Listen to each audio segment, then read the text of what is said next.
तो प्रोजेक्ट की परफॉर्मेंस को कैसे मेजर किया जाए, ये है सवाल। अगर स्कोप की बात करें हम कि स्कोप कितना कंप्लीट हो चुका है, तो हम परसेंटेज कंप्लीशन की बात करेंगे कि कितना परसेंट वर्क हो गया है। हम्म। अगर कोई स्केड्यूल की बात करें तो टाइम पे हम मेजर करना चाहें तो कहेंगे कि जी कितना टाइम पास हो गया है, ठीक है, जब से प्रोजेक्ट स्टार्ट हुए कितने दिन हो गए हैं। हम we are 2 month down the road, 3 month down the road, ठीक है, 6 मंथ डाउन द रोड, ठीक है। बजट की बात करें तो हम कहेंगे कि जी प्लान वर्सेस एक्चुअल, कितना आपका एक्चुअली कितनी कॉस्ट आई है आपको, कितना काम करते हैं, ठीक है। अगर हम टीम की परफॉर्मेंस शेयर करना चाहें तो हम कह सकते हैं कि जी टीम की देखो जी कितने आवर्स इन्होंने लॉग किए हैं, कितनी अवेलेबिलिटी रही है।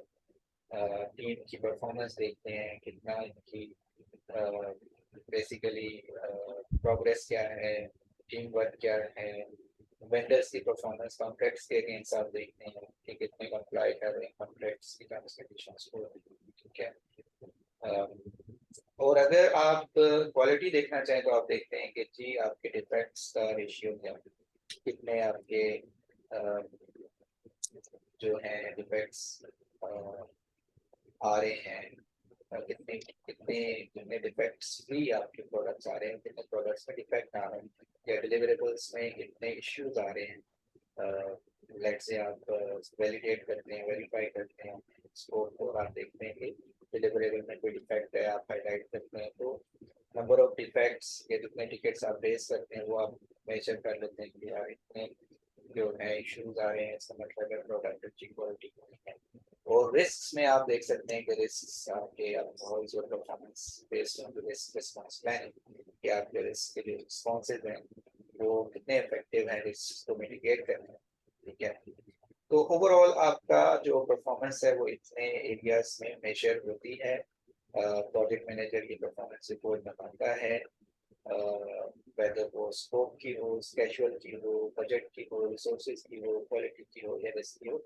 और यही जो है प्रोजेक्ट के परफॉर्मेंस मैट्रिक्स की जो है बेसिकली डेवलप होती है। और जॉन डियोर कहता है कि मेजर वो चीज करो जो मैटर करती है, ठीक है। हमारे यहाँ ऐसा नहीं होता। आप अगर देखें कि हमारे यहाँ जो बच्चे होते हैं उनकी काबिलियत को मेजर ऐसे किया जाता है, फॉर एग्जांपल कि जैसे हम मेजर करते हैं कि मछली जो है वो दरख्त पे चढ़ सकती है कि नहीं।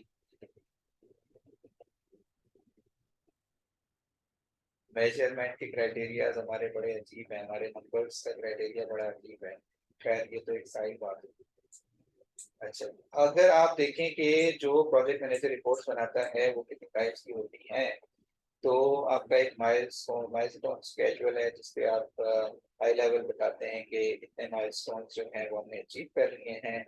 और एक रोड मैप सा विजुलाइज हो जाता है कि ठीक है जी इन इन डेट्स पे ये माइलस्टोन्स आने वाले हैं जो नेक्स्ट ड्यू हैं, और इतने माइलस्टोन हमने अचीव कर लिए। क्वालिटी रिपोर्ट्स बताती हैं कि आपके क्वालिटी कि आपके इश्यूज किस तरह आ रहे हैं, कितने आ रहे हैं, कौन से डिलीवरेबल से किस टाइप ऑफ डिफेक्ट्स आपके आ रहे हैं, ठीक है, नंबर ऑफ डिफेक्ट्स कितने हैं, बग्स कितने हैं अगेंस्ट द रिक्वायरमेंट्स, और कितनी रिक्वायरमेंट्स जो है वो डिफेक्ट फ्री हैं, कितनी रिक्वायरमेंट्स में डिफेक्ट आए हैं, कितने बग्स फेस हुए हैं, वो आप अपनी रिपोर्ट देख लेते हैं कि कितने क्लोज हो चुके हैं, कितने प्रोग्रेस है। अर्नड वैल्यू मैनेजमेंट आपको बताती है कि बेसिकली एक प्रॉपर कैलकुलेशन बेस्ड ये मेथड है जिसमें आप अपनी अर्न वैल्यू कैलकुलेट करते हैं, अपनी प्लान वैल्यू देखते हैं, कॉस्ट वेरिएंस निकालते हैं, अपना स्केड्यूल वेरिएंस निकालते हैं, कॉस्ट परफॉर्मेंस इंडेक्स निकालते हैं, स्केड्यूल परफॉर्मेंस इंडेक्स निकालते हैं। इसी तरह आपका वेरिएंस एनालिसिस रिपोर्ट है जो ग्राफिकल है, वो आपको बताती है कि आपका जो पास्ट परफॉर्मेंस है जनाब वो बिल्कुल यही बता रही है कि अगर हमने प्रोजेक्ट इसी तरह रन किया तो हम जो है basically we will be over budget and we will be we will be not meeting our timelines. ठीक है, तो वेरिएंस एनालिसिस आपको बताता है ग्राफिकली कि क्या आप कर रहे हैं अपने टाइम पैसे और स्कोप के साथ। वर्क परफॉर्मेंस रिपोर्ट आपकी बेसिकली आप जो वर्क परफॉर्मेंस डेटा है, वर्क परफॉर्मेंस इंफॉर्मेशन है, उसको जब आप इलेक्ट्रॉनिकली प्रेजेंट करते हैं तो आपकी परफॉर्मेंस रिपोर्ट बन जाती है। वर्क परफॉर्मेंस डेटा क्या होता है, जो कि आप कलेक्ट कर रहे होते हैं actual percentage completion of the task, any task और सम ऑफ द टास्क और ऑल द टास्क। ठीक है, आप जो कैप्चर कर रहे होते हैं कि इतना काम हो गया, इतने परसेंट, ए टास्क जो है वो 50% हो गया, बी टास्क 80% हो गया, ये रॉ डाटा होता है। It doesn't communicate any information. फिर वर्क परफॉर्मेंस इंफॉर्मेशन होती है जो आप अपने रॉ डाटा को मेजर करते हैं कि टास्क ए अगर 80% हो गया है तो actually by this week task A तो 100% हो जाना चाहिए था। इसका मतलब है कि अगर मैं कंपेयर करूं प्लान वर्क से तो प्लान वर्क तो 100% होना चाहिए था इस टास्क ए का, तो ये 20% वी आर लैगिंग बिहाइंड। तो आप कह सकते हो कि we are behind schedule by 20% या जो भी उसके नंबर ऑफ डेज बनते हैं कैलकुलेट कर लेते हैं। तो इस तरह से जब आप कम्युनिकेट करते हो बात के we are ahead of schedule in 3 or 4 tasks and we are behind schedule in 4 or 5 tasks, the overall project is behind 1 week, तो आप एक information communicate कर रहे हो। तो this is not a raw data anymore. This is raw data compared with the baseline, giving some information. Are we ahead of schedule or we are behind schedule, or are we ahead of or under budget or over budget? ठीक है, that is actually work performance information. But once you present this work performance information in a kind of electronic or physical report, you are preparing a work performance report. So तीन चीजें, work performance data जो raw data है, work performance information जो कि कोई information है कि are we ahead of schedule या आर वी ओवर बजट और under budget, and when you present it graphically, physically or electronically, that becomes a work performance report. Clear हो गया ये डिफरेंस? सही।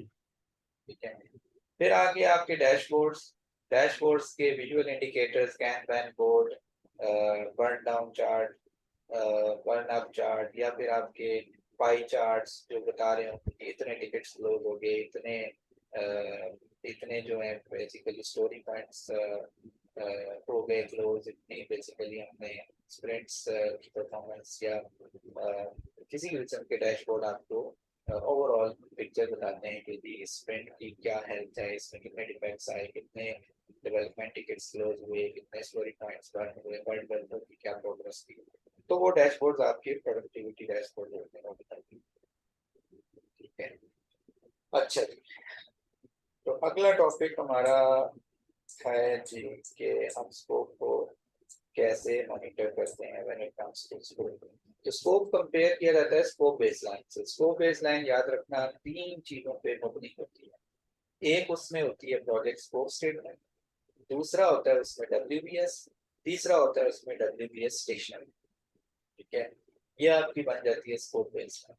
इसी से आप हमेशा मेजर करते हो project completion against the scope baseline कि जो कुछ प्रोजेक्ट स्कोप स्टेटमेंट का पार्ट है, जो कुछ WBS का पार्ट है, और जो WBS डिक्शनरी में डिस्क्राइब हुआ है बेसिकली WBS वही काम कर रहे हैं ना, और वही काम कंप्लीट हो रहा है कि नहीं हो रहा, उसी को हमने इंश्योर करना है ऑलवेज कि ये हमारा काम कंप्लीट हो रहा है कि नहीं हो रहा।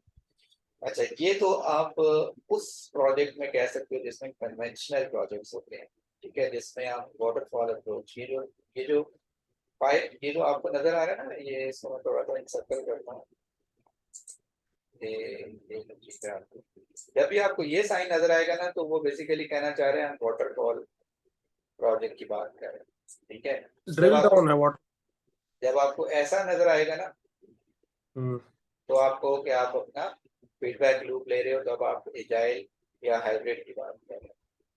ठीक सही हो हो गया, टन टनाटन हो गया।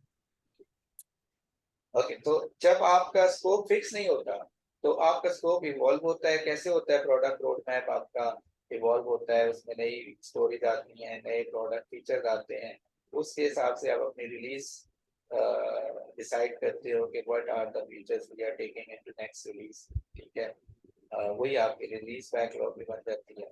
उसके हिसाब से। और फिर आपकी आइट्रेशन होती हैं, फिर हर आइट्रेशन में आप कुछ स्टोरीज ले जाते हैं डेवलप करने के लिए और कुछ दूसरी आइट्रेशन के लिए छोड़ देते हैं। ठीक है, तो अब आपकी ये आइट्रेशन बैकलॉग हो जाती है। ठीक है, तो बैकलॉग मीन है कि जितने भी रिक्वायरमेंट्स फीचर्स अभी काम जिन पे नहीं स्टार्ट हुआ है वही आपकी बैकलॉग होती है। ठीक है, जो स्टोरीज यूजर स्टोरीज बन जाती हैं उनको फिर कैसे कंपेयर किया जाता है, डेफिनेशन ऑफ डन के अगेंस्ट किया जाता है। यानी यूजर स्टोरीज को चेक किया जाता है, check user stories and definition of done against customer feedback and product requirements। यानी कैसे आप इंश्योर करते हैं कि आपकी यूजर स्टोरीज और आपकी definition of done up to date है, कस्टमर से आप फीडबैक लेते हैं, कस्टमर को आप रिव्यू कराते हैं अपनी स्टोरी और एक्सेप्टेंस क्राइटेरिया जो कि बेसिकली डेफिनेशन ऑफ डन होती है, और आप इंश्योर करते हैं कि ये चीज कस्टमर एक दफा देख ले, कस्टमर इसकी फीडबैक दे दे, और जो भी आप प्रोडक्ट रोड मैप की रिक्वायरमेंट्स जो भी आपने इकट्ठी की होती हैं उससे श्योर करते हैं कि आप मीट कर रहे हैं प्रोडक्ट रोड मैप को भी अलाइन कर रहे हैं और प्रोडक्ट रिक्वायरमेंट्स को भी मीट कर रहे हैं, ताकि जब ये चीज डेवलपर के पास जाए तो वो इसको बना दे, बनाने के बाद कस्टमर इसको एक्सेप्ट भी कर ले, क्योंकि एक्सेप्टेंस क्राइटेरिया जब कस्टमर ने रिव्यू किया होता है कि हाँ ये इसका मतलब है कि ये चीज कंप्लीट हो जाएगी, अब जब ये चीजें इंश्योर हो जाएंगी तो फिर डेवलपर उस चीज से डेवलपमेंट अच्छे तरीके से कर लेता है और सही चीज बनाता है, वही बनाता है जो कस्टमर एक्सेप्ट कर लेता है। तो बेहतर है पहले आप जब यूजर स्टोरीज लिख लें तो आप उनको रिव्यू करवा लें और एक्सेप्टेंस क्राइटेरिया भी लिख के रिव्यू करवा लें कस्टमर से कि जी यही बात है ना जो आप कह रहे थे, यही रिक्वायरमेंट है ना, ताकि हम इसको बनाएं तो इंश्योर हो जाए कि आपने सही चीज बना लिया। ठीक है, अब आगे चलते हैं। बिल्कुल, ये आ गया आपका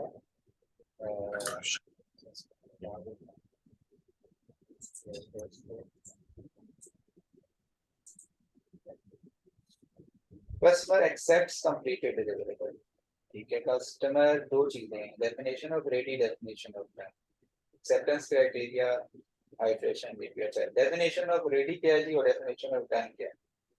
डेफिनेशन ऑफ डन तो हमें पता चल गया, ये तो लगभग एक्सेप्टेंस क्राइटेरिया ही है जो कि बेसिकली एक चेकलिस्ट है या एक expected performance of the feature है या फंक्शनैलिटी है जो कि ऐसे चलनी चाहिए। मैं ये श्योर करूंगा कि मेरी जो फीचर है वो कस्टमर की इंफॉर्मेशन अगर वैलिडेट करता है, कहीं से इंफॉर्मेशन क्रॉस चेक करता है तो वो चल रहा है कि नहीं चल रहा है। कस्टमर की लेट से कस्टमर कहीं से नेशनल डेटाबेस से कोई कस्टमर का एड्रेस वैलिडेट करने की कोई मैंने रिक्वायरमेंट दी है, तो जब मैं कस्टमर का कोई नेशनल आईडी डालूंगा या कस्टमर का मोबाइल नंबर डालूंगा तो वो वैलिडेट हो जाएगा, तो मैं कहूँगा ये एक्सेप्टेड है, यानी you have made the integration successfully, made the integration. अब मैं इस पोर्टल पे अगर नंबर डालता हूँ तो मेरा नंबर वैलिडेट हो जाता है, तो यही मेरा एक्सेप्टेंस क्राइटेरिया है। तो आपने यही फीचर मुझे बना के दिया कि आप एक API कॉल करें किसी गवर्नमेंट की सर्विस को, जहाँ से आप सक्सेसफुली मुझे इंफॉर्मेशन वैलिडेट करके ला के दे रहे हैं, मेरा काम किया, मेरा लॉगिन चल रहा है, मेरी फंक्शनैलिटी चल रही है। ठीक है, तो यही आपका acceptance criteria. Definition of ready क्या है, थोड़ा सा फर्क है इसमें। ठीक है, ये डेफिनेशन होगी। आप बताओ। ये तो बस मैं मीनिंग से ही असेस कर रहा हूँ कि आपने अपनी तरफ से तो कर लिया है, मैं भी उस स्प्रिंट रिव्यू के लिए पढ़ा है, और ताकि वो ओके करेंगे तो फिर वो डेफिनेशन ऑफ डन में ट्रांसफर हो जाएगा देखें, कुछ इस। जब आप कस्टमर को रिक्वायरमेंट लिख रहे होते हैं ना, जब आप कस्टमर से voice of customer in the terms of user stories लिख रहे होते हैं, ठीक है, हम्म। तो वो इतनी अच्छे तरीके से लिखें कि वो रेडी हो जाए, ready for the developer to start to work. Hmm. लेकिन जब आप कस्टमर की चीज बना रहे होते हैं तो इंश्योर कर लें कि पूरा जो एक्सेप्टेंस क्राइटेरिया है ना कस्टमर ने जो यूजर स्टोरी में लिखवाया है, वो क्या आपका जो डन है वो एक्चुअली डन है, does it meet all the acceptance criteria requirements. तो उसको चेक कर लें कि जो डन है is it actually well done. सही। तो ये थोड़ा सा ओपोजिट है। Definition of done actually validating the acceptance criteria before showing the done thing to customer, that is it well done, तो वो definition of done है। और definition of ready customer से इतनी information ले लें कि ये काम ready है for developer to start the development। तो सही। अगर मैं कहूं कि यूजर स्टोरी को क्या चीज इंश्योर करती है कि ये कंप्लीट है, तो वो डेफिनेशन ऑफ रेडी है। और हम्म, जो वैलिडेट स्कोप है, या जिसे कहते हैं कस्टमर इस काम को एक्सेप्ट कर लेगा, इस डिलीवरेबल को एक्सेप्ट कर लेगा, उस चीज को कैसे इंश्योर किया जा सकता है? पहले आप डेफिनेशन ऑफ डन को मीट करें हम्म, कि कस्टमर इसे एक्सेप्ट कर लेगा, वो है डेफिनेशन ऑफ डन। डेवलपर इसे एक्सेप्ट कर लेगा काम करने के लिए कि ये इनफ है मेरे अंडरस्टैंडिंग के लिए, बिजनेस रूल लॉजिक सब इसमें फिट है, वो होगा डेफिनेशन ऑफ रेडी। ठीक है। और हम्म, अगर आपने आंसर लेना है कि भैया कौन रिस्पॉन्सिबल है, अकाउंटेबल है डेफिनेशन ऑफ रेडी का इंश्योर करने का, तो वो प्रोडक्ट ऑनर है, बिजनेस एनालिस्ट है। उसका ये काम है कि वो काम रेडी हालत में दे डेवलपर को, जिस पे काम किया जा सकता है।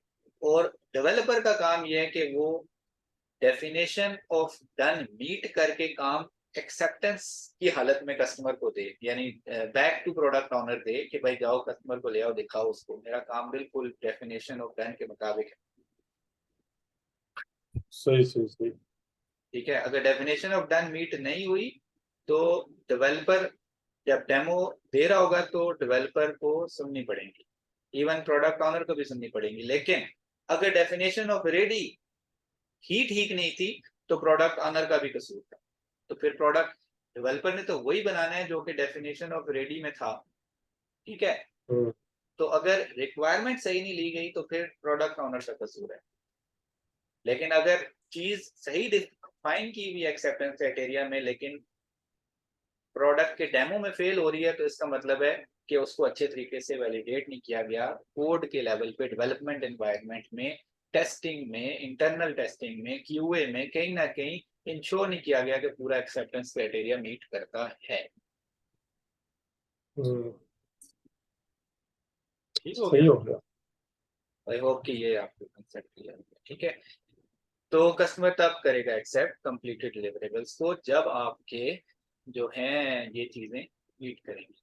अच्छा जी, सवाल आ गया आपसे, करो जी इसका आंसर। पहला, in predictive development approach. In predictive development approach, which artifacts help determine the acceptance criteria? Responsibility traceability matrix, scope statement, team charter, and stakeholder management engagement plan. I think that is a scope statement, no? Correct. ठीक है। अगला है आपका इन नीचे वाला, adaptive. In an adaptive development approach, what helps to determine that the acceptance criteria for user story has been met? Product roadmap, definition of done, release plan, Kanban board.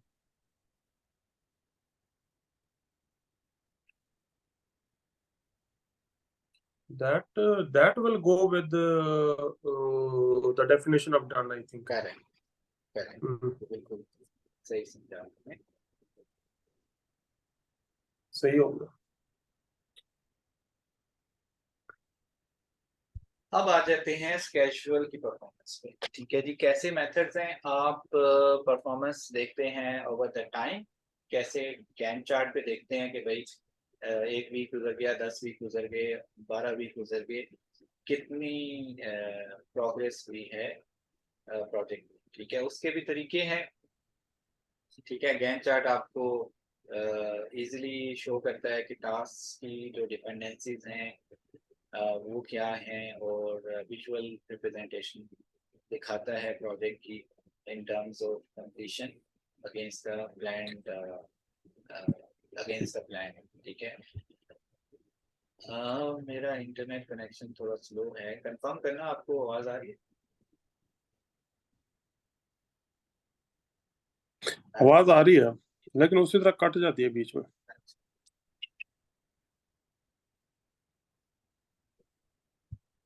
अच्छा, earn value क्या है जी? वो है जी cost and effort performance tracking against the plan value, ठीक है। इसमें ये होता है कि आपकी एक्चुअल कॉस्ट को आप अगेंस्ट प्लान वैल्यू देखते हो और एक्चुअल परसेंटेज कंप्लीशन को आप देखते हो अगेंस्ट प्लान वैल्यू, ठीक है। फिर आपका आ गया क्वालिटी मैट्रिक्स में आप ट्रैक करते हो डिलीवरेबल्स के डिफेक्ट और एक्सेप्टेंस आउटपुट, यानी कि कितने रिक्वायरमेंट्स थी और कितने रिक्वायरमेंट्स के में डिफेक्ट्स आए हैं, और कितनी स्टोरीज एक्सेप्टेड हैं, कितनी स्टोरीज में बग्स रेज, ठीक है।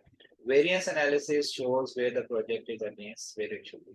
तो वेरिएंस एनालिसिस आपको बताता है कि जी आप you are supposed to be cost variance में बताएगा कि जी कितना आप अंडर बजट हैं या ओवर बजट हैं, और डॉलर्स में in terms of let's say, और स्केजुअल वेरिएंस में आपको बताएगा कि कितने वीक्स का डिले है प्रोजेक्ट, ठीक है, और कितने वीक्स आप ahead हो सकते हैं। अगर आप इन्वायरमेंट में हैं जनाब, किसमें एडाप्टिव में, प्रिडिक्टिव, सॉरी प्रिडिक्टिव में तो ये हो गया ऊपर वाले मेथड आपके कि आप यूज करते हैं एंड वैल्यू क्वालिटी मैट्रिक्स और वेरिएंस एनालिसिस। लेकिन अगर आप आ जाएं एजाइल में, तो आप कंपेयर करते हैं वर्क को, ठीक है जी। आप स्प्रिंट की परफॉर्मेंस देखते हैं, ठीक है। जो आपने कमिटेड किया था, are you delivering all the stories that you committed for the sprint, या फिर आप ये कर रहे हैं कि स्टोरीज को नेक्स्ट स्प्रिंट्स में मूव कर रहे हैं, कुछ कंप्लीट होती हैं कुछ कंप्लीट नहीं होती, और 2 हफ्ते गुजर जाते हैं, ठीक है। और आप क्या करते हैं, रिव्यू करते हैं 2 हफ्ते बाद जो आपका रेगुलर जो भी एक फ्रिक्वेंसी से डेमोज होते हैं, स्प्रिंट डेमोज, उसमें आप कंप्लीटेड वर्क को रिव्यू करते हैं। ये स्टोरीज हमने प्लान करी थी, इस स्प्रिंट में ये स्टोरीज कंप्लीट हैं, ये पार्शियली कंप्लीट हैं, ये मूव हो जाएंगे नेक्स्ट स्प्रिंट में, ये वाली एक्सेप्ट हो गई हैं, तो इनको हम रिलीज में डाल देते हैं और रिलीज डिसाइड कर देते हैं, रिलीज करते हैं, ठीक है जी। Determine production validation and acceptance rates for the deliverables in the retrospective। हाँ, यहाँ से आप अपनी अगर रेट्रोस्पेक्टिव मीटिंग करते हैं तो उसमें आप अपना रिव्यू करते हैं कि आपकी कितनी बेसिकली क्लाइंट कितनी रिक्वायरमेंट्स को आप आपकी एक्सेप्ट हुई हैं, कितनी रिजेक्ट हुई हैं, क्या वजूहत थी, कैसे आप उसे इम्प्रूव कर सकते हैं, सजेशंस लेते हैं, और you take the good things to the next sprint and you try to improve the next sprint by dropping some of the practices or focusing on certain areas where you need to focus in a better way. Conduct schedule reviews to record retrospective discoveries। तो आप basically अगर कोई lesson learn कर रहे हैं, अपना lesson learn register लिख रहे हैं, या अपने रेट्रोस्पेक्टिव में जो कुछ भी आपने डिस्कवर किया है, तो गाय बगाए देखते रहे अगले स्प्रिंट में कि क्या अब आप वही मिस्टेक्स दोबारा तो नहीं कर रहे जिनको आपने पिछले रेट्रोस्पेक्टिव में बैठ के कहा था कि नहीं यार ये चीजें गलत हुई हैं, अब ये चीजें नहीं होनी चाहिए, और 2 हफ्ते बाद फिर भी आपने वही मिस्टेक्स की हुई हो, तो फिर कौन रिस्पॉन्सिबल है? करेक्ट। सही है। ये बिल्कुल वैसे ही है कि अगर आप महीने ठीक हो बाद गया। जब आप अपने फाइनेंसिस को एवेलुएट करें, तो आप देखते हैं पीछे मुड़ के, यार इस महीने भी ग्रोथ हमने बहुत अच्छी कर दी, अब अगले महीने नहीं करेंगे, लेकिन अगले महीने आप बैठ के फिर पिछले महीने को देख रहे हो, तो आप कहेंगे कि यार मैंने फिर वही कर दिया।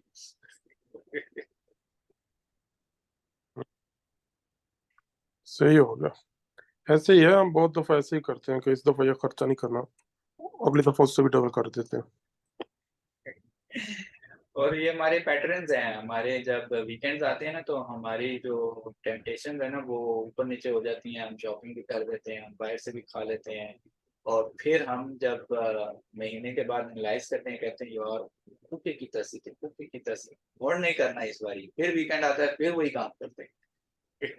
ऐसे ही है, ऐसे बिल्कुल ये नेचुरल है एक्चुअली। जो हमने अपनी हैबिट और ट्रेंड्स बनाए हुए हैं ना, वो सेम हमारा फिर वही काम में भी उसका इम्पैक्ट आता है। तो जो ये गलती कर रहे होते हैं या जिस तरह हम देख रहे होते हैं, वही दोबारा गलती भी होती है फिर। ठीक है। अच्छा जी, कुछ हमारे टूल्स हैं जो हमें बड़ा हेल्प कर सकते हैं अगर हमारी स्केजुअल परफॉर्मेंस को देखें, जिसमें दो इम्पोर्टेंट है, फास्ट ट्रैकिंग और क्रैशिंग। ठीक है, फास्ट ट्रैकिंग बेसिकली क्या है कि दो एक्टिविटीज अगर फास्ट ट्रैक करनी है तो आप उन्हें पैरेलल में करें, बजाय इसके कि उनको आप सीरीज में करें, सीक्वेंस में करें। ठीक है, वो अगर सीक्वेंस में करते हैं 2-2 दिन 4 दिन लगेंगे, अगर आप पैरेलल में करते हैं तो 2 दिन में ही लगेंगे। ठीक है, तो बेसिकली आपको एक आध एक्टिविटी को फ्यूचर से प्रेजेंट में लाना पड़ेगा और उसको आपको प्रीपोन करके दूसरे के पैरेलल में करके करना पड़ेगा। ये तब हो सकता है जब दोनों एक्टिविटीज कहीं फिनिश टू स्टार्ट रिलेशनशिप के साथ बंधी भी ना हो। ठीक है, ऐसा ना हो कि ये इस पे डिपेंडेंट है तो फिर ये तो पैरेलल में नहीं हो सकती, लेकिन जो हो सकती हैं वो हो सकती हैं। समझ गए, फास्ट ट्रैकिंग इसको कहते हैं। क्रैशिंग कहते हैं सही। कि किसी एक्टिविटी को अगर आपने रिसोर्सेज बढ़ा के जल्दी में करना है ना, कम टाइम में करना है, तो ज्यादा बंदे लगा दो उसके ऊपर। किसी एक हद तक तो ये आप कामयाब हो जाएंगे कि 2 बंदे अगर करेंगे काम तो फास्ट हो जाएगा, अगर एक बंदा करेगा तो जाहिर है ज्यादा टाइम लगेगा। तो ये पैरामीट्रिक सिनेरियोज में हो जाता है कि अगर ट्रक अनलोड करना है, अगर एक बंदे ने अकेले करना है तो हो सकता है वो 10 घंटे लगा दे, तो 2 बंदे लगा दो तो 5 घंटे में हो जाएगा। ठीक है, तो ये नॉर्मली तो वर्कआउट कर जाता है, लेकिन ऐसा नहीं है कि अगर आप 10 बंदे लगा देंगे तो वो छट से हो जाएगा, फिर और भी मसले शुरू हो जाएंगे। तो वो कहते हैं कि जी कुछ एक खास लिमिट तक ही ना आप क्रैशिंग करके टाइम को रिड्यूस कर सकते हैं। फिर एक ऐसा क्रैशिंग का जिसे कहते हैं कि एक ऐसा पॉइंट आता है जहां पे अगर आप बंदे बढ़ाते भी है ना तो एक्चुअली टाइम कम नहीं होता। हम्म। ठीक है, वो लॉ ऑफ डिमिनिशिंग रिटर्न वाला केस बन जाता है opposite. Law of diminishing return कहता है कि पहले जो आपको फायदा होता था ना अब वो फायदा नहीं हो गया, नहीं हो गया कि गोली मारी और पहाड़ पे चढ़ गया। उतना फायदा आपको अब नहीं होगा जितना आपको पहले होता था ऐसे ही। बंदे ज्यादा करने का। ठीक है, हम्म, मिसाल तो मैंने गलत दे दी, कह रहे हैं। अच्छा चल जी, जाती। विजुअलाइज करते हैं कैसे आप अपनी परफॉर्मेंस को, तो बहुत सारे हमारे पास डैशबोर्ड्स होते हैं जिसमें हमने पढ़ा भी है, बर्न डाउन चार्ट होता है, बर्न अप चार्ट होता है। बर्न डाउन आपको बेसिकली बताता है कि जी जितना आपका काम था ना, जो प्लान्ड काम था, लेट से आपने 50 स्टोरी पॉइंट्स कंप्लीट करने थे इस स्प्रिंट में, या फिर इस प्रोडक्ट बैकलॉग में इतने थे, तो आपने आइट्रेशन बाय आइट्रेशन कितने पॉइंट्स बर्न किए हैं। ठीक है, तो वो आप अपना काम बर्न करते जाते हैं, मीन वो कंप्लीट होता गया तो आप बेसिकली पूरा प्रोडक्ट बैकलॉग कंप्लीट कर रहे हैं हाइड्रेशन बाय हाइड्रेशन। ठीक है, तो आपको वो अगेंस्ट जो आपका टोटल वर्क है वो बताता है कि कितना काम रह गया ओवरऑल कितने में से। और बर्न अप चार्ट जो है वो बेसिकली उसका उलट है, वो आपको बताता है कि जी आप किस लेवल किस परफॉर्मेंस से चीज़ें बर्न कर रहे हैं, जिसमें बेसिकली आप प्लान्ड वर्क को कंप्लीट करते जा रहे हैं। ठीक है, तो डिस्प्ले है। ठीक है, एक बर्न अप है एक बर्न डाउन है, तो बेसिकली आप अपनी स्पीड वेलोसिटी उसको शो कर रहे होते हैं कि हर स्प्रिंट में आप कितने पॉइंट्स बर्न कर रहे हैं। ठीक है, और भी इंडिकेटर्स होते हैं जिनमें एक है cumulative flow diagram. Cumulative flow diagram आपको बेहतर आइडिया होगा। ये एक हिस्टोरिकल आपको चार्ट में वॉल्यूम वाइज बताया जाता है कि जी अगर हम देखें तो हमारे कितने over the period of time कितने टिकट्स इन प्रोग्रेस में हैं, कितने महीनों से, और कितने जो हैं वो कंप्लीशन में हैं, कितने डन हैं या कितने अंडर रिव्यू हैं, उनकी लाइफ एजिंग क्या है। ठीक है, एजाइल यूज करता है मैसिवली कैनबैन बोर्ड को। कैनबैन बोर्ड हर बंदे का बनता है, हर डेवलपर का बनता है, और उसमें आप जितने मर्जी फ्लो डाल सकते हैं। एक सिंपल फ्लो ये भी हो सकता है कि इस बंदे ने कितने टिकट्स पे काम करना है जो कि अभी स्टार्ट नहीं किया, तो वो नॉट स्टार्टेड की क्यू में पड़े रहेंगे। दूसरे क्यू में उसने जितने भी टास्क उठाए हुए हैं करंटली जो इन प्रोग्रेस हैं वो इन प्रोग्रेस की क्यू में होंगे। तीसरे में जो वो काम करके मार्क कर चुका है फॉर रिव्यू, और चौथे में जो वो काम कंप्लीट कर चुका है जो रिव्यू से मूव कर गए हैं डन। तो वो स्टोरीज हर बंदे की आप खोल के देख सकते हैं जी। हाँ जी, आप क्या कर रहे हो, ये वाले काम पर। ठीक है जी, कल क्या किया था, वो रिव्यू में डाल दिया। तो कस्टमर ने अगर रिव्यू कर लिया तो उनको डन में डाल देते हैं। तो वो कैनबैन बोर्ड आपका खोल के आप देख सकते हैं कि कौन क्या कर रहा है। ठीक हो गया। हम्म, सही हो गया। और वेलोसिटी क्या होती है कि टीम की एक कम्युलेटिव या पर डेवलपर एक कम्युलेटिव स्पीड होती है कि हर स्प्रिंट में ही हर बंदा एवरेजन हमारी वेलोसिटी ये है जी कि हम 50 स्टोरी पॉइंट बर्न करते हैं, 40 करते हैं या 10 करते हैं। पर डेवलपर 4 डेवलपर्स हैं, पर डेवलपर हम 10 स्टोरी पॉइंट बर्न करते हैं, और ओवरऑल स्प्रिंट में 40 स्टोरी पॉइंट बर्न करते हैं। ये थी हमारी टीम की वेलोसिटी। साइकिल टाइम, सही हो गया। थ्रूपुट, लीड टाइम, थोड़ा थोड़ा फर्क है, थोड़ा थोड़ा डिफरेंस है। लीड टाइम रिक्वायरमेंट को टू बी डन, यानी क्या कहते हैं उन्हें, बैकलॉग से निकल के और डन में जाने तक का पूरा टाइम, कि जब कस्टमर ने आपको दी और जब आपने कस्टमर को वापस दी। ठीक है, ये आपका लीड टाइम। लो जी, सुनो, और आपको आवाज नहीं आ रही होगी जस्ट।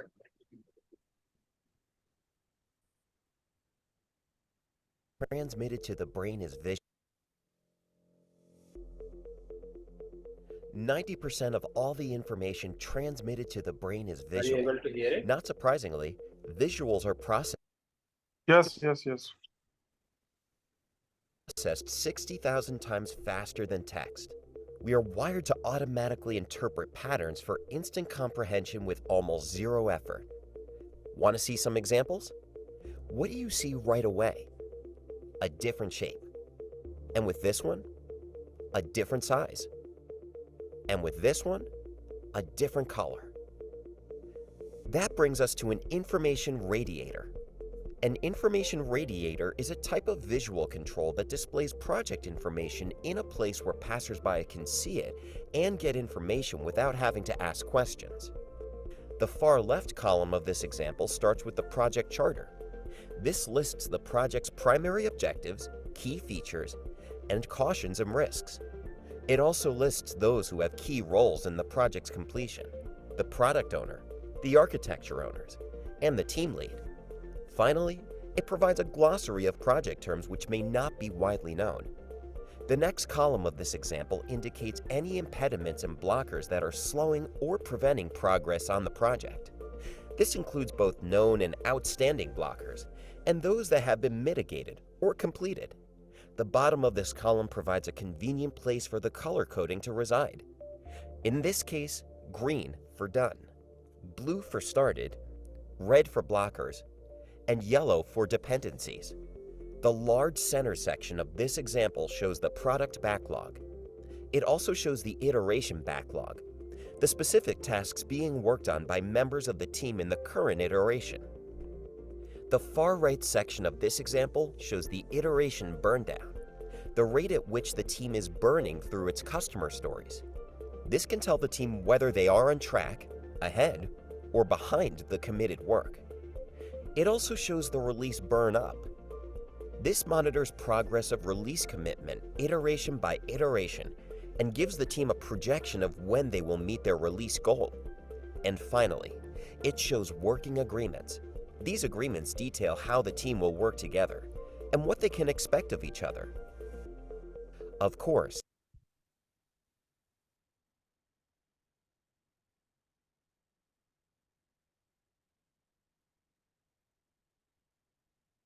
है। तो ये आइडियल लाइन है, ये आपको जो दिखा रही है ना स्पीडी के जी, फॉर एग्जांपल अगर आप इस स्पेस से स्टोरेज को बर्न करें ना एक फिक्स रेट से, तो you should be done by June 20 if you started June 1 and you are burning the stories daily, ठीक है, during the sprint, ठीक है, ये 20 दिन का sprint है let's say। तो लेकिन अगर आप देखें कि आपने जो है वो पॉइंट्स को बर्न करना ऐसा शुरू किया कि पहले तो आपने बहुत ज़्यादा बर्न कर दिए पहले दिन, दूसरे दिन आपने बहुत कम बर्न किए, तो आइडियली तो ऐसे ही होता है ना कि हर रोज आपकी परफॉर्मेंस एक जैसी नहीं होती, क्या कहते हो? वो बिल्कुल ऐसे ही है, वो तो फ्लक्चुएट करती है, डिपेंड करती है कि वो स्टोरी आपकी जो डेली आपके साथ है वो कितना टाइम ले रही है। ऑल तो आपने एक तो कांस्टेंट लाइन ड्रॉ कर दी ना अपनी स्टोरीज की कि आपने अपना एक इतने टारगेट अचीव करना, तो मे भी किसी दिन अच्छा हो जाएगा तो वो ब्लू लाइन से क्रॉस कर जाएगी। नहीं वैसे और अगर आप देखो तो अगर आप देखो तो एक्चुअली आप इस पूरे रेड बार को अगर आप देखो तो you are always ahead of schedule. कैसे? अगर आप इसको क्रॉस करते हो ना इस बार को, इसका मतलब है कि टाइम ज्यादा गुजर गया लेकिन स्टोरीज कम भरनी, अगर आप पैरेलल होते हो। लेकिन अगर आप स्लोपी जा रहे हो ना नीचे, तो इसका मतलब है कि आप ज्यादा अच्छा परफॉर्म कर रहे हो प्लान प्रोग्रेस से। तो मतलब जो हमारी रेड लाइन है ये शो करा रही है कि हम बिल्कुल टाइम के ऊपर है। मेरे तो ख्याल में ऐसा ही है। उसकी वजह देखो, अगर आप जून 12 से लेके जून 16 तक देखो ना, तो मैं कहूंगा कि आप अच्छा परफॉर्म नहीं कर रहे, क्योंकि जून 12 से और जून 16 तक आप बेसिकली बहुत स्लो हो गए, आप टेपर नहीं हो, आप हॉरिजॉन्टल।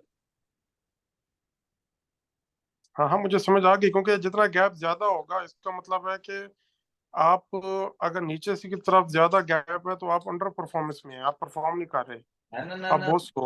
नीचे अगर आप जाते हैं, आप देखो लेफ्ट साइड पे ना आपके स्टोरी पॉइंट्स हैं। तो स्टोरी पॉइंट्स अगर आप दिन कम लेते हैं और स्टोरी पॉइंट ज्यादा बर्न करते हैं तो बेसिकली परफॉर्मेंस ठीक है।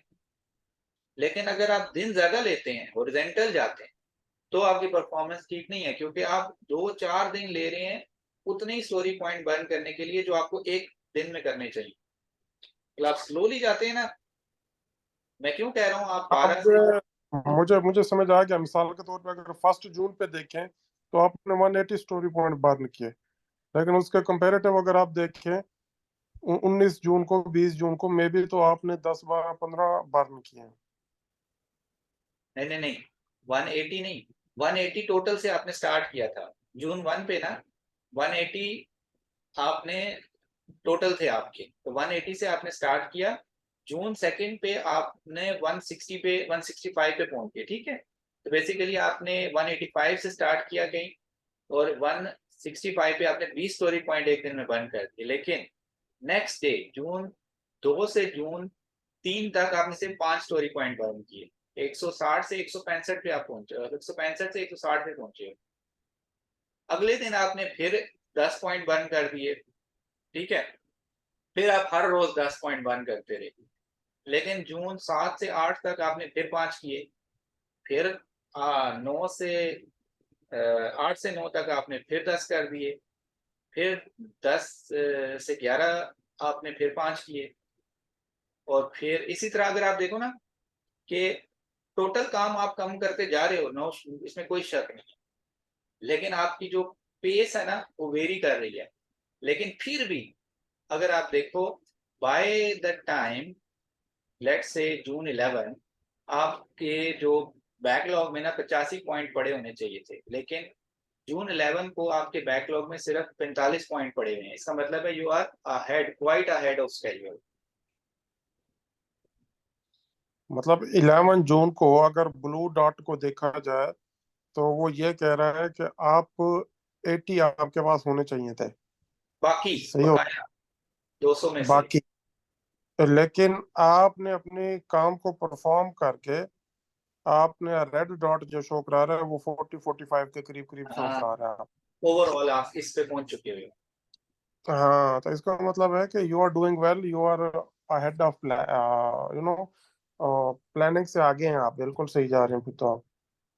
लेकिन अगर आप इंडिविजुअल डे का टारगेट देखते हो ना, तो कभी कभी मैं मीट करता हूँ, कभी कभी नहीं करता। इंडिविजुअल डे का टारगेट लगभग तो है। मैंने 8 से 10 स्टोरी पॉइंट एक दिन में कम करने हैं। लेकिन बेसिकली मैं 5 करता हूँ, कभी 10 करता हूँ, कभी 15 करता हूँ, वो मैं वेरी कर रहा हूँ।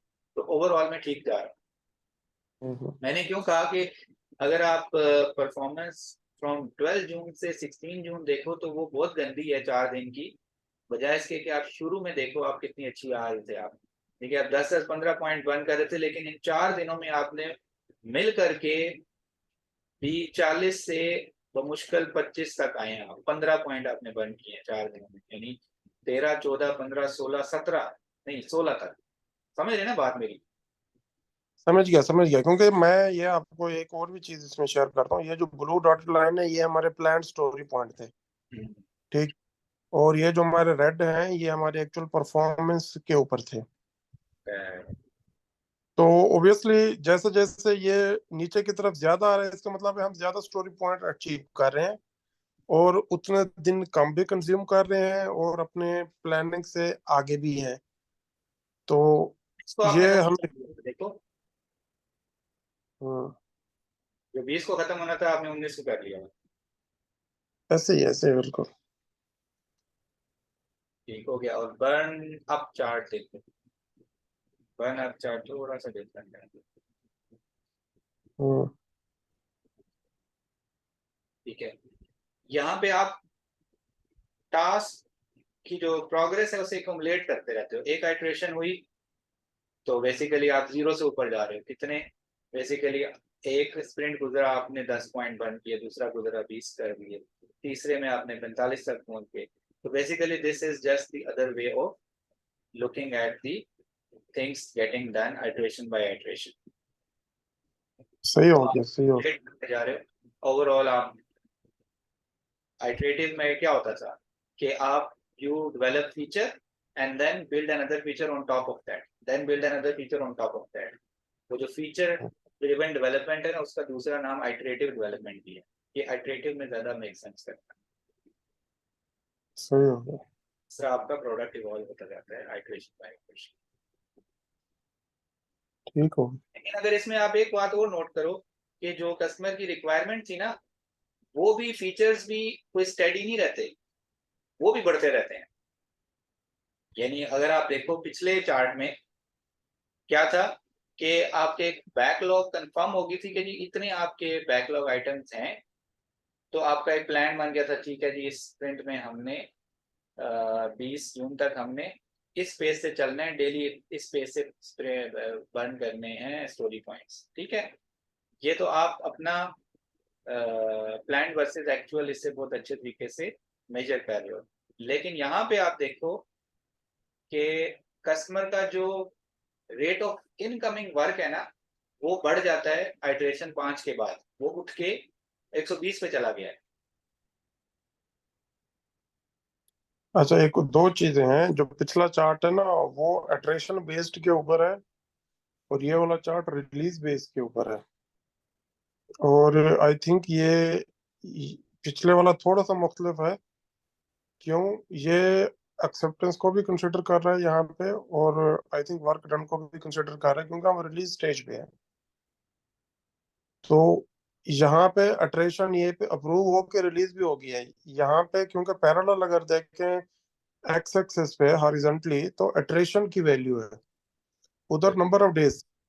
बिल्कुल, ये सिर्फ एक आइट्रेशन है जिसके अंदर हाँ, ये एक अट्रेशन है, उसकी अपने स्टोरी पॉइंट्स का ब्रेकडाउन है। बिल्कुल। और ये आइट्रेशन बाय आइट्रेशन अगर ओवरऑल पिक्चर देखी जाए कि आप प्रोडक्ट रोड मैप के साथ क्या कर रहे हैं या फीचर रोड मैप के साथ क्या कर रहे हैं, तो आप ये कर रहे हैं उसके साथ कि आपने ये एक ये एक हवाले से प्रोजेक्ट लेवल पे है। फॉर एग्जांपल, अगर इसकी 8 अट्रेशन है, तो आप किस तरह उसको प्रोग्रेस करोगे, प्लान क्या है, एक्चुअल क्या है, तो अकोमुलेटेड किस तरह हो रहा है। बिल्कुल I may be I am wrong. बिल्कुल सही, ठीक है। ऑलराइट, अब आपको कैनबैन बोर्ड की एक शक्ल देख लो। ये है आपका बेसिकली टास्क बोर्ड या कैनबैन बोर्ड, जिसमें आप कह लो कि टू आइटम पड़े हुए हैं। ठीक है जी, फिर उसमें वर्क इन प्रोग्रेस है, जो आपने इकट्ठे उठा लिए हुए हैं, और फिर जो है जो रिव्यू के लिए मार्क किए हुए हैं या जो डन हो गए। इसमें एक और कॉलम भी हो सकता था, जो अगर आप कॉलम क्रिएट करते डन से पहले तो उसको आप कह सकते थे रिव्यू, तो वो रिव्यू में भी कुछ आइटम पड़े होते जो आपने कस्टमर को डेमो देना है। ठीक है, तो ये बेसिकली एक टाइप ऑफ कैनवैन। तो वैसे इसको कस्टमाइज भी किया जाता है, टू डू लिस्ट, उसमें not assigned, work in progress, review, done, मतलब एक दो और भी। एक कॉलम और इसमें ऐड हो जाता है, वो मैं ये हाँ कहना हाँ, चाह रहा हूँ कि बेसिकली अगर आप यहाँ पे एक और कॉलम ऐड कर लो ना, सही तो है, उसमें समझ आ गया। रिव्यू का भी हो सकता है, इवन नॉट स्टार्टेड का भी कॉलम ऐड हो सकता है। वो बेसिकली वो सारे नोट स्टार्टेड इधर ही है। उसको आप हम्म, जो इन प्रोग्रेस हैं उनको आप ये कह दो, जो रिव्यू के लिए मार्क है उनको ये कह दो। बेसिकली सही you can rename it as you want, जरूरी नहीं है। है, ऐसे ही है। ये आपकी प्रोडक्ट बैकलॉग भी हो सकती है, नोट डन भी हो सकता है, something what ever the way the work flow के नेम जो है ना वो आपने खुद डिसाइड करने हैं, what ever make sense, because again ये जो लाइफ साइकिल है इसके नेम्स भी उस पर डिपेंड करेंगे अब सॉफ्टवेयर का प्रोजेक्ट है या कौन सा है। लेकिन कोई भी टास्क है, अगर आप उनको मैनेज करना चाहते हो, फ्लो को मैनेज करना चाहते हो, तो आप कह लो कि इतने काम हमने करने हैं, इतने हमने खा लिए इकट्ठे। लेकिन एक्चुअली जो पर्पज है ना कैनबैन बोर्ड का, वो आपको बताता है कि वर्क इन प्रोग्रेस की ना एक लिमिट होती है। जितने हम्म, काम आप इकट्ठे उठा के वर्क इन प्रोग्रेस में डाल लोगे ना, लीड टाइम एक काम का बढ़ जाएगा। ये उसी तरह है हम्म, कि जितनी ज्यादा गाड़ियां रोड पे आ जाएंगी ना, तो हर गाड़ी लेट ही शारजा पहुंचेगी दुबई से। लेकिन अगर ऐसे कम गाड़ियां रोड पे आएंगी ना, तो हर गाड़ी जल्दी पहुंच जाएगी। ये वही है, वर्क इन प्रोग्रेस है, बेसिकली ट्रैफिक इन प्रोग्रेस है। जितने आपने ट्रैफिक बढ़ा ली ना, तो लीड टाइम एक गाड़ी का बढ़ जाएगा, आधे घंटे से एक घंटा हो जाएगा, या लेट से 10 दिनों से 20 दिन हो जाएगा। हर टास्क फिर अपना लीड टाइम ज्यादा लेगा। तो इसलिए वर्क इन ये तो प्रोग्रेस। यही बात होगी कि एक ही वक्त में आप या तो सारे स्टार्ट कर दें, या बाइट बाय बाइट स्टार्ट करें। सारे नहीं स्टार्ट करें, सारे आप स्टार्ट ही नहीं करें, तो क्योंकि अगर आपने सारे किए तो फिर कुछ भी डिलीवर नहीं होगा, टाइम गुजर जाएगा दो वो हफ्ते वही कह रहा हूँ ना, वो वही लीड टाइम आपका बढ़ जाएगा, डिले हो जाएगी, वो सब चीजें आ जाएंगी, वो सारे वर्क इन प्रोग्रेस में शो होते रहेंगे। हाँ, अभी अभी काम सब पे हो रहा है। तो ऑब्वियसली फिर वही है ना, आप प्रायोरिटाइज करते हैं कौन सा डिपेंडेंसी है, कौन सा टॉप पे है, आप पहले उसको कंप्लीट कर लेते हैं ताकि वो आगे मूव हो, डन में चला जाए। या डिपेंडेंसी है, अर्जेंट है, टॉप के ऊपर है, या इंडिपेंडेंट है, यार इसको तो खत्म करो ना लिस्ट से। तो वो डिपेंड करता है आप किस तरह प्लान करते हैं ऑब्वियसली। उस हिसाब से आप अपना टास्क फोर्स डिजाइन करते हैं, कैनवन डिजाइन करते हैं। हो गया।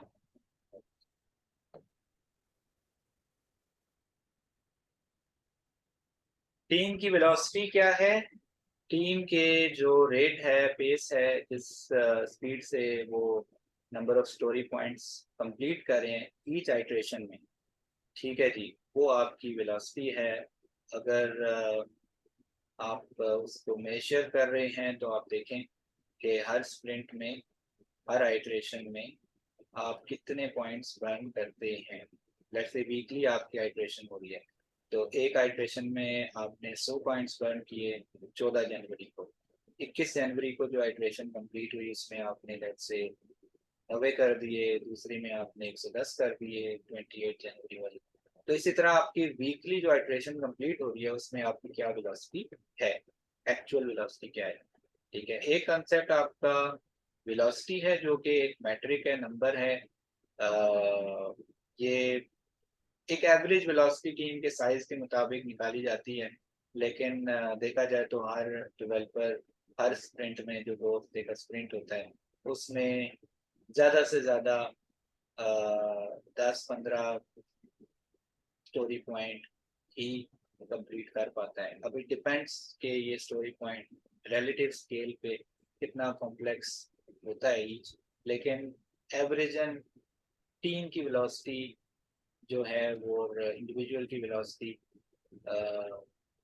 देखी जाती है, टीम की देखी जाती है कि कितने पॉइंट्स उन्होंने बर्न किए हैं सब में मिलके पूरे स्प्रिंट में। और फिर हर बंदे के अभी चार्ट बन जाते हैं, इसने इतने पॉइंट्स बर्न किए, इसने इतने किए, इसने इतने किए, और ओवरऑल पूरी टीम ने इतने किए। ठीक है, इसको देख के हम अंदाजा लगा सकते हैं कि जी पिछले पूरे 5 स्प्रिंट से मैं देख रहा हूँ कि हमारी velocity एवरेजन let's say 40 50 100 points burn करने की है। तो मैं अगली अगर कोई कमिटमेंट करना चाहता हूँ ना, तो मैं देख करके कोई 80 पॉइंट कमिट करूंगा कि यार हाँ ये हम कॉन्फिडेंटली कह सकते हैं कि हम बर्न कर सकते हैं। ठीक है जी।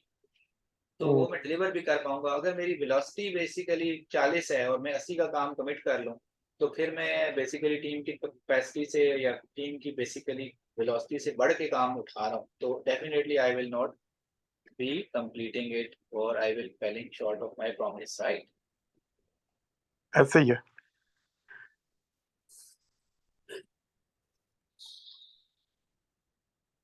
कॉन्टिन्यूअस फ्लो डायग्राम और cumulative flow diagram.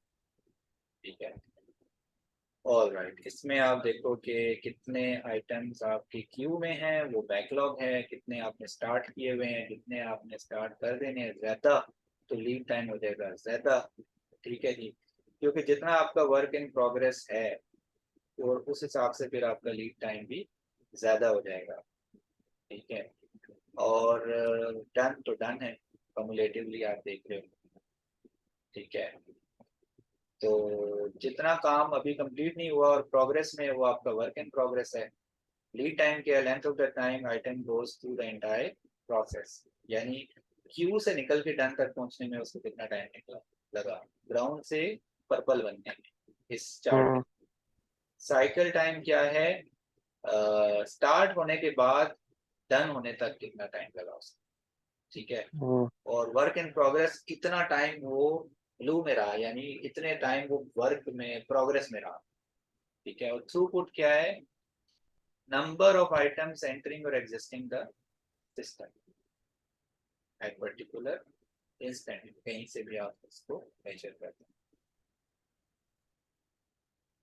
Budget, budget के क्या प्रॉब्लम्स हैं? बेसिकली आप क्योंकि इवॉल्व हो रही होती है प्रोडक्ट, टीम आपने एंगेज की होती है, स्टोरीज आप दे रहे होते हैं, काम कर रहे होते हैं, लग ऐसे रहा होता है कि कोई ऑपरेशन है। हर हर स्प्रिंट में आपने कुछ ना कुछ फीचर्स असाइन कर दिए, स्टोरी पॉइंट्स बन गए और वर्कर्स को असाइन हो गए, जो काम कर रहे हैं, काम मिल रहा है, स्प्रिंट्स पे स्प्रिंट्स लगे जा रहे हैं, प्रोडक्ट इवॉल्व हो रही है, पैसे चार्ज हो रहे हैं कस्टमर को। वो कहते हैं ना कि जी मशीना चल रही है, चल रही है। तो होता क्या है कि प्रोजेक्ट अगर लंबे होते जाएंगे, प्रोडक्ट इवॉल्व होती जाएगी और बग्स निकलते जाएंगे और बग्स फिक्सिंग में टाइम लगता रहेगा, तो क्या होगा? अल्टीमेटली कुछ डिलीवर कम होगा, बग ज्यादा फिक्स होंगे, टीम बेसिकली गलतियां कर रही है, इम्प्रूव कर रही है, गलतियां कर रही है, इम्प्रूव कर रही है, टाइम ज्यादा ज्यादा जाया हो रहा है, तो अल्टीमेटली कस्टमर को इनवाइसेस चार्ज होती जाएंगी टाइम की, और ये बेसिकली एक मतलब एक काम ऐसा है जो कि कॉन्टिन्यूसली चलता रहेगा। तो आपको प्रोडक्ट जो है आपकी बड़ी कॉस्टली बनेगी जाके। लेकिन इसको आपने कैसे मैनेज कैसे करना है? ऐसे मैनेज करना है कि आप रिक्वायरमेंट सही दें, बार बार चेंजेस ना करें।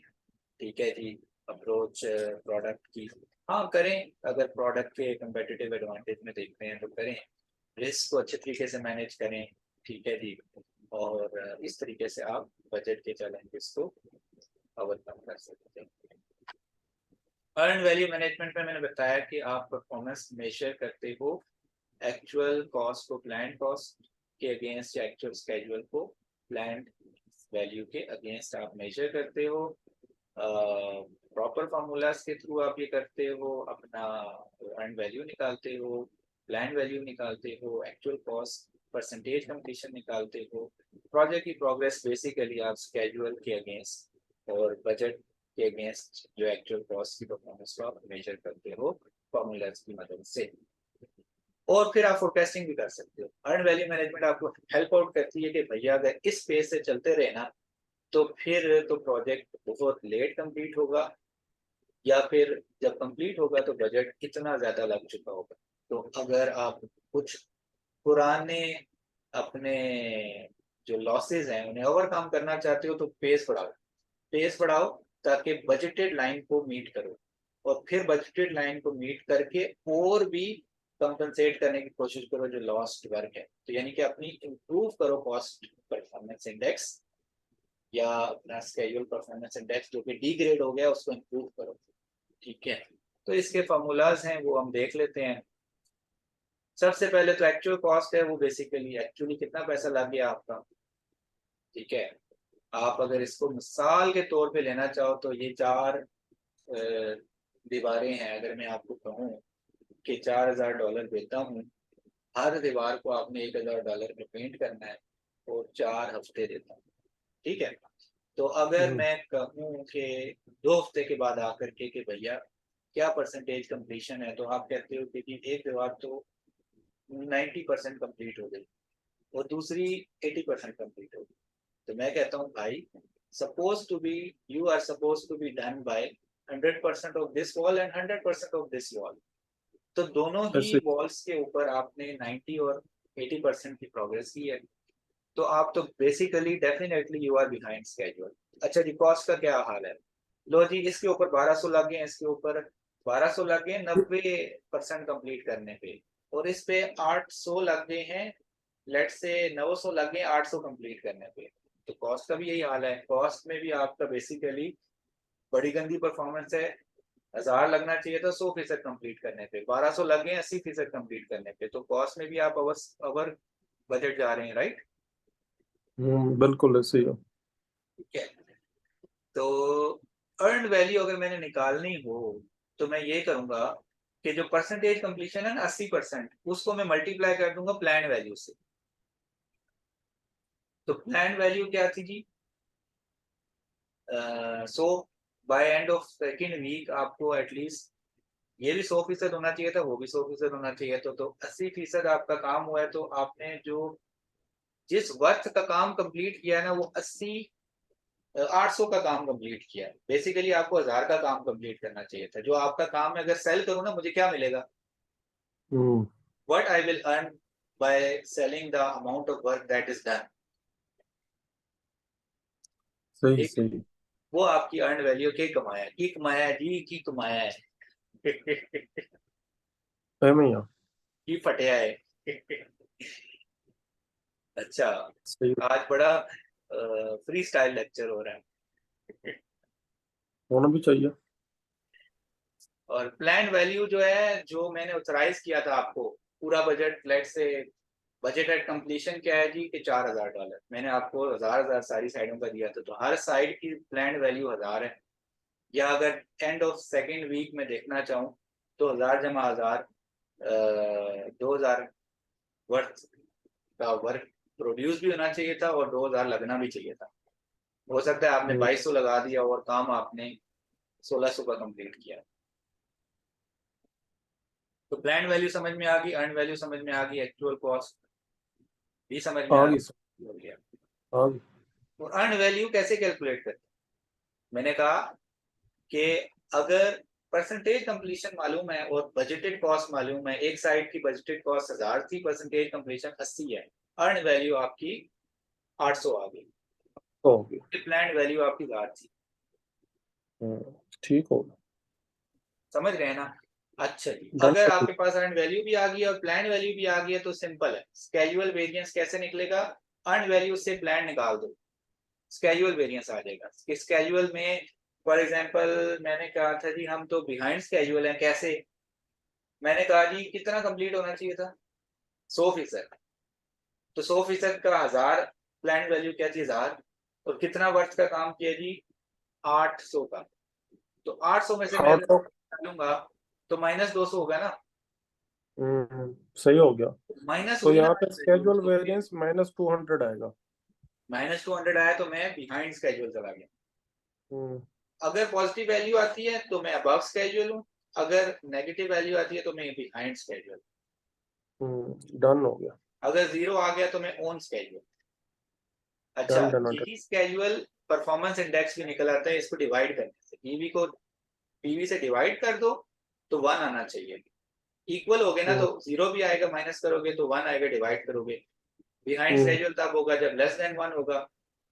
ऊपर वाला न्यूमरेटर या डिनोमिनेटर क्या कहते हैं उससे, ऊपर वाला अगर कम होगा तो फिर आपका पॉइंट, मतलब 1 से कम वैल्यू आएगी, ऊपर वाला ज्यादा होगा तो पॉइंट से ज्यादा वैल्यू आएगी। अर्न वैल्यू डन चाहिए प्लान वैल्यू से। Done done done. अच्छा जी, ये आ गया आपका। एक बात याद रखना कि ये earn value management predictive projects में ही यूज होती है, मैंने नहीं सुना और एजाइल प्रोजेक्ट्स में ये नहीं यूज होती, ठीक है।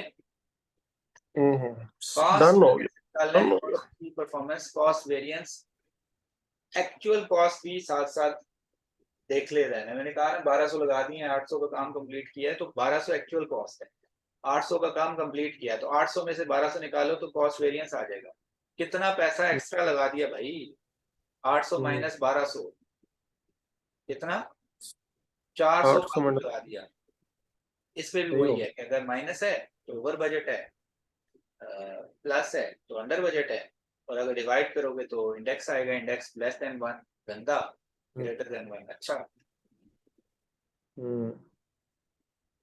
अच्छा जी, अब आ गया आपका एस्टिमेटेड कंप्लीशन, जिसे कहते हैं कि मैं अगर तो बजट एट कंप्लीशन के मुताबिक चल रहा हूं तो मेरा estimated completion budget at completion ही होना चाहिए, लेकिन होता सही हो ही है गया। कि मैं बेसिकली बाउंड हूँ मेरी कॉस्ट परफॉर्मेंस के मुताबिक। अगर मेरा सीपीआई 1 है तो फिर मेरा ईएसी और बीएसी बराबर हो गया। अब मैं अगर सीपीआई बहुत अच्छा लेके चलता हूँ, जिसे कहते हैं कि बड़ा हो, 1 से बड़ा, तो इसका मतलब है कि मैं जल्दी खत्म कर लूंगा या कम पैसों में प्रोजेक्ट कर लूंगा। और अगर मेरा सीपीआई 1 से छोटा हुआ, 0.8 हुआ, 0.9 हुआ, तो इसका मतलब है कि फिर मैं ओवर बजट चला जाऊँ। जो फ्यूचरिस्टिक बात है कि एस्टिमेटेड कंप्लीशन क्या होगा, इधर से पता चल जाएगा। सीपीआई 1 है तो बराबर होगा जो बजट लेके चल रहे हैं, लेकिन अगर मैंने 1200 इधर लगा दिए, 800 इधर लगा दिए, काम अभी 100% हुआ ही नहीं पूरा। अगर मैं सोचूं यार अगर मैं ऐसे चलता रहा तो जब मैं इसको भी कर लूंगा, इसको भी कर लूंगा, तो इसका मतलब है मैं तो 3600 4600 लगा चुका हूँ बजट में। बजट तो मेरे पास मतलब 600 ओवर स्पेंडिंग हो जाएगी। मतलब 600 कहाँ से आएगा ये तो दूसरी बात है, लेकिन एटलीस्ट मुझे चाहिए होगा काम कंप्लीट करने के लिए। जो एस्टिमेटेड कंप्लीशन होगा वो 4000 नहीं होगा, इस कॉस्ट परफॉर्मेंस इंडेक्स से तो ये 4600 हो जाएगा। समझ रहे हैं ये सारा सिस्टम। सही हो गया, तो आपको आइडिया समझ होगा आ- और फंड चाहिए होंगे भाई काम कंप्लीट करने के लिए। रिमेनिंग काम कंप्लीट करने के लिए तो हमें मजीद फंड की जरूरत पड़ गई है, क्योंकि हमने पहले ही साइडों पे इतना पैसा लगा दिया है। How much more cost will be required, तो ये आप यहाँ से निकाल सकते हैं।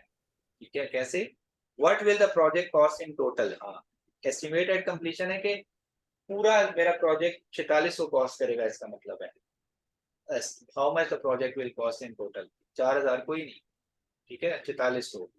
How much more cost is required to complete the reminder of the project, ये एस्टिमेट टू कंप्लीट। मैंने 2 वीक में 1200 जमा 800 लगा दिया, मतलब 2000 जो मिला था लगा दिया, लेकिन काम मेरा इधर भी 10% रहता है, उधर 20% रहता है। अब मैंने ये सोचना है कि मुझे how much cost is required to complete the reminder of the project. 1000 की साइड ये, 1000 की साइड सीधी सीधी 2000 तो ये चाहिए, और जो इधर पैसा लॉस हुआ है और उधर जो लॉस हुआ है उसे कंपनसेट करने के लिए भी पैसा चाहिए। तो वही एस्टिमेटेड कंप्लीशन निकाल लो, उसमें से जो एक्चुअल अभी तक स्पेंड हो चुका है माइनस करो, इतना काम, इतना पैसा जो आएगा वो आपको मजीद चाहिए रिमेनिंग काम करने के लिए। ये वो फार्मूला। सही हो गया। मुझे भी करेक्ट करते जाएं, आप इस फील्ड से रिलेटेड हैं, तो अगर मैं किसी चीज पे गलत हूं तो। नहीं, ऑलमोस्ट तकरीबन ऐसे ही है। ये अभी ये हमारे पास भी कुछ ये जैसे कंस्ट्रक्शन और का काम भी है ना, तो वो प्लानिंग इंजीनियर जो लोग हैं ना वो इसी के ऊपर ही लगे रहते हैं, क्योंकि उनको वो एक वो मिलती है ना, एक बीओक्यू होता है, एक पूरी प्लान एक्टिविटीज है, पूरा वाटरफॉल अप्रोच है। आपने ऐसे ऐसे काम करना है, इतने दिन में खत्म करना है। फॉर एग्जांपल अगर कंक्रीट का वर्क है तो इतने दिन में खत्म हो जाना चाहिए, स्टील वर्क है इतने दिन में खत्म हो जाना चाहिए। तो उसी के ऊपर फिर बहस लगी रहती है। तो हमारी तरफ से ज्यादातर जारी होती है, एक्चुअल कॉस्ट हम शेयर कर रहे होते हैं, बजट उनके पास ऑलरेडी होता है, तो वो फिर अर्न वैल्यू भी निकाल रहे होते हैं, फिर बजट एट एस्टिमेशन, ये सारी चीजें मतलब मैं इनको आराम से रिलेट कर सकता हूँ। अच्छा, ये बात हो रही होती है, तो ये फिर उनके साथ बहस चलती रहती है फिर हमारी। ठीक हो गया। अच्छा, एजाइल प्रोजेक्ट को भी आप अगर मेजर करना चाहें तो कर सकते हैं किस तरीके से, अर्न वैल्यू मैनेजमेंट के तहत। अभी मैंने थोड़ी देर पहले कहा कि हम नहीं करते, लेकिन आप कर सकते हैं इस लिहाज से कि अगर आप देखें कि आप एक फीचर पे कितना पैसा लगा रहे हैं, या अगर आप देखना चाहें कि कितनी आइटरेशंस आप अफोर्ड कर सकते हैं, एक आइटरेशन कितनी कॉस्टली पड़ रही है आपको, ठीक है, अगर आप ये कैलकुलेशंस निकालना चाहें, you should do that. How many iterations are planned? How many story points are there? And what is the release budget? So जो एक रिलीज let's say 100 पॉइंट्स की या 1000 पॉइंट्स की हम बनाते हैं, वो आपको कितने की पड़ रही है? एंड ऑफ द डे तो आपने एक टाइम गुजार दिया है, उस टाइम में आपने तो टीम कमिट करके रखी है, हायर करके रखी है, और टीम नहीं, ऑब्वियसली उसमें एक और भी चीज है ना कि जो भी एजाइल प्रोजेक्ट या ओपन प्रोजेक्ट है जहाँ पे स्कोप नहीं है, लेकिन ऑब्वियसली एक एंड रिजल्ट तो पता है ना कि हम वहां तक कैसे पहुंचेंगे। करेक्ट। मतलब कि प्रोडक्ट तो पता है ना, मिसाल के तौर पे यार मुझे, मिसाल के तौर पे पुल बनाना है, मुझे तो पुल चाहिए। अभी बनाओगे कैसे वो हम डिस्कस करते रहेंगे, कितना स्कोप होगा, क्या डालेंगे, बजट लिमिटेशन क्या होंगी, मतलब ये सारी चीजें मैं इकट्ठी करूंगा, उसमें देखेंगे क्या करना है, डिजाइन कैसे होगा, लेकिन मुझे चाहिए पुल। तो ऑब्वियसली उसमें फिर सारी चीजें हम टाइम टू टाइम, जैसे वो कह रहा है ना, एटरिशन लेवल पे आप मे बी आप WBS लेवल पे सारी चीजें डिवाइड कर देते हैं। ओके, कंक्रीट को तुम देखो, स्टील को तुम देखो, डिजाइन को तुम देखो, मे बी इलेक्ट्रिकल को तुम देखो, इंफ्रास्ट्रक्चर को तुम देखो, लीगल को तुम देखो। मे बी हमने इस बेस के ऊपर अपनी सारी एटरेशन डिवाइड कर दी फॉर एग्जांपल। तो जब हम स्टील को मेजर करेंगे तो ऑब्वियसली इस प्रोजेक्ट में इतना स्टील लगना था, उसकी प्लान वैल्यू कितनी है, लग कितना चुका है, डिलीवर कितना हो चुका है, एक्चुअल कितना है। तो डेफिनेटली मेरा ख्याल है हम उस हिसाब से भी अगर देखें तो परफॉर्मेंस इनडायरेक्टली मेजर की जा सकती है कि अभी तक डिजाइन नहीं फाइनल हो रहा लेकिन स्टील आ गया है मिसाल के तौर पे, या डिजाइन फाइनल हो गया, स्टील नहीं आया, कंक्रीट नहीं आया, ब्लॉक वर्क नहीं आया, बहुत सारी चीजें इंजीनियरिंग की, मे बी प्लम्बिंग का काम है, मैं जस्ट अपनी इंडस्ट्री से रिलेटेड बात कर रहा हूँ। तो ऑब्वियसली मेरा ख्याल है अगर वो ओपन प्रोजेक्ट भी है, इजाइल बेस्ड भी है, लेकिन एंड रिजल्ट तो आप जानते हो ना कि मैंने यार बिल्डिंग ही बनानी है। अगर एंड रिजल्ट नहीं पता तो मतलब इजाइल में तो फिर कुछ भी नहीं पता ना आपको। हाँ, और मेरा ख्याल है, जैसे आप कह रहे हो ना कि एक फेज का अगर आप बजट निकालते हो, या फिर आप एक हाँ हाँ, आइटरेशन का बजट निकालते हो, बात तो वही है। जैसे मैंने कहा बात, कि जी, अगर आपने ये पूरा कमरा पेंट करना था, हाँ तो हाँ, आपने इसे 4 आइटरेशन में कर लिया, एक एक हफ्ते की, आई डोंट हम्म, माइंड, लेकिन एक हफ्ते का आपका बजट क्या था? प्लान्ड वैल्यू 1000 थी, अर्न वैल्यू ऑब्वियसली क्या है? यानी वो आपका बजट था एक हफ्ते का, वो एक हफ्ते का हम्म, आपका डिवाइडेड बजट था 1000। इसी हम्म, तरह आपकी अर्न वैल्यू क्या थी? Budget for the completed work, यानी जितना मैंने कहा ना, आपकी वर्क क्या है, कितने परसेंट काम कंप्लीट किया है, कितने पैसे का काम कंप्लीट किया है, वही ना hmm. Budget for the completed work. और ठीक है। वैसे भी फर्दर एक और चीज है, मिसाल के तौर पे जैसे आप पेंट की बात कर रहे हैं, अब पेंट में मैंने दीवारें पेंट करनी है, मैं भी हर हफ्ते में एक, मतलब दीवार पेंट होगी तो शायद मैं पेंट हर हफ्ते डिवाइड कर लूं, लेकिन मुझे पेंट करने के इक्विपमेंट मुझे शायद फर्स्ट डे ही चाहिए सारे के सारे। मे भी यूनिफॉर्म मुझे चाहिए, चाहे मे भी अगले हफ्ते मैं नहीं लूंगा, तो मेरी वो कॉस्ट तो 100% पहले दिन ही लग जाएगी ना। अगर मैंने यूनिफॉर्म की कॉस्ट रखी है, इक्विपमेंट की कॉस्ट रखी है, पेंट की कॉस्ट को 4 हफ्तों पे डिवाइड किया है, मे बी सैलरी को 4 हफ्तों पे डिवाइड किया है, ठीक है, तो ऑब्वियसली मैं देखूंगा कौन सी चीज कंप्लीट हो गया। Okay, equipment 100% done, okay uniform 100% done, shoes 100, shoes 100% done, maybe protector और प्रोटेक्शन थिंग्स और health and safety 100% done, maybe वो मेरे पहले दिन का खर्चा हो। तो हाँ, तो वो डिपेंड करता है कि एक्टिविटी कौन सी हम कर रहे हैं। मे बी अगर पेंट है, मे बी अगला डब्बा मैं छठे दिन परचेज कर लूँ ताकि सातवें दिन उसको अवेलेबल हो, एकदम से परचेज ना करो। मे बी वो मेरी एक्चुअल कॉस्ट में नहीं आ रहा होगा पहले हफ्ते, वो दूसरे हफ्ते की एक्चुअल कॉस्ट में आ रहा होगा फिर, और उसी तरह प्लान में भी जाता रहेगा फिर। तो ये डिपेंड करती है सारी चीजें, मे भी सारी चीजें 100% एक जैसी भी ना हो, लेकिन हम एक प्लान बनाते हैं ऑब्वियसली, फिर उसके साथ चलते भी हैं। चलें, मेरे ख्याल में यहाँ पे स्टॉप करते हैं। अब ये रिसोर्सेज कैसे परफॉर्मेंस मेजर करनी है, ये आगे इस चैप्टर में कितनी चीजें रहती हैं, थोड़ा आगे फ्लो करते हैं, कितनी है? Resource quality and data, I mean अभी रिस्क, रिसोर्स क्वालिटी, ये 4 टॉपिक्स रहते हैं। चलो चलो, ये अभी हम 5वां ही पढ़ रहे हैं ना? हाँ 5 टॉपिक, चलो चलो, इंशाल्लाह देखते हैं फिर इसको। इसको स्टॉप करते हैं, नहीं, ठीक है।